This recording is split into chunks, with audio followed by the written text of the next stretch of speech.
Have you ever wondered if Sardinia is worth a visit?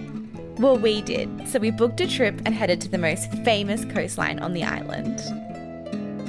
When we were heading to Costa Smeralda, it felt like there were endless incredible spots to jam into our 4 days. So we spent hours poring over the best options and fine-tuned them into a list of the top 5 things to do. Stay tuned until the end of this video to see what our favourite pick of the bunch was.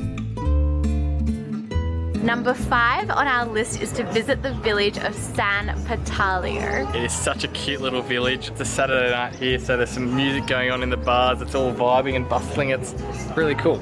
It is absolutely beautiful. We've got this like really dramatic mountain landscape behind it, and it is like a little bit of a bougie village. We've got a bit of a fancy dinner tonight as well, so I'll get to make the most of this cute, bougie little village and see what else there is to explore. San Pantaleo was without a doubt the cutest village we saw during our whole time in Sardinia. It had such a cool vibe with the artisanal shops, and our dinner at Ristorante L'Assaggio was absolutely delicious. We definitely recommend stopping for an evening to see what all the fuss is about.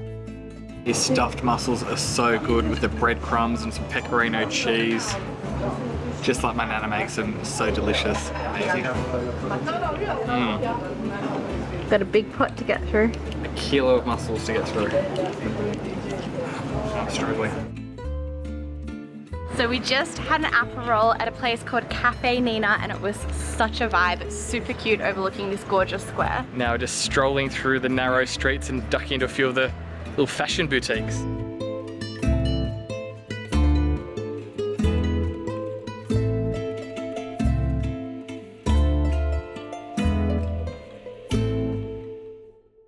Number 4 is the Arzachena Archaeological Park.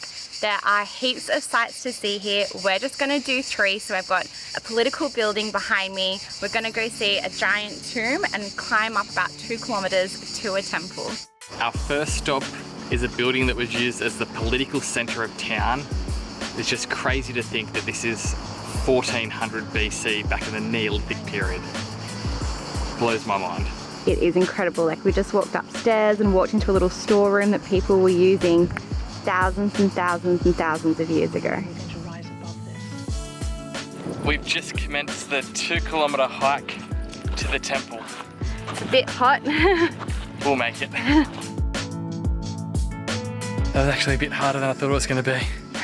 Quite a steep gradient to climb and scramble across. Incline.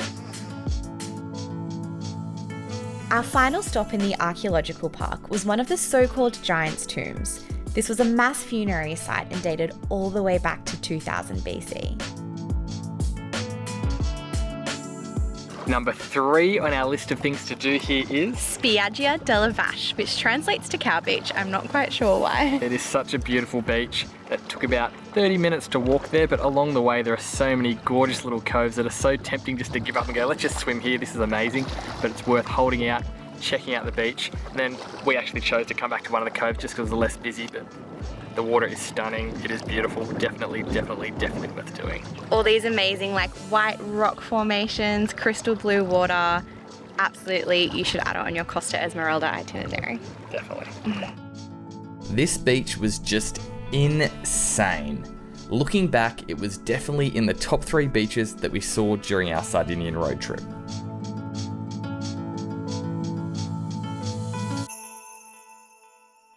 Number 2 is to visit the village of Porto Cervo. It's a little bit fancy here. It's sort of like the Saint-Tropez of Sardinia. Lots of expensive yachts and wealthy looking people. So we're going to try and blend in. Definitely the playground for the rich and famous that we're just going to go for a little explore, walk around, try not look too much out of place. We've got a little dinner booked as well. Let's go explore.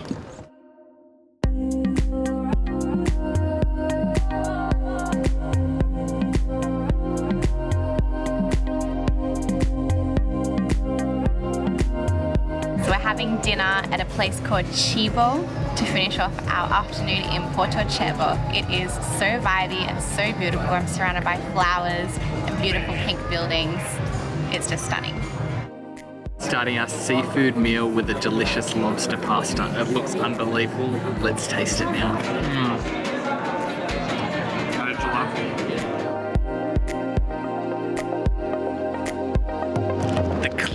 number one thing to do here is to either go on a yacht tour, a catamaran tour, or hire your own boat for the day and explore the Maddalena Islands. They are incredible.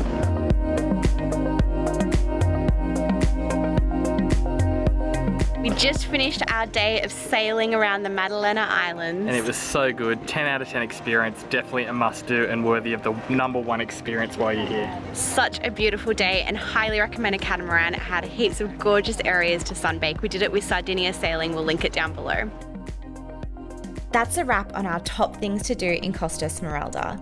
There were certainly no losers on this list. We felt like we did the perfect combination of beach, history, and village exploring. Last week we visited the incredible city of Alghero, so if you missed that video, we'll link it above. We still also have one more amazing stop on our Sardinian road trip, so keep an eye out for next week's video.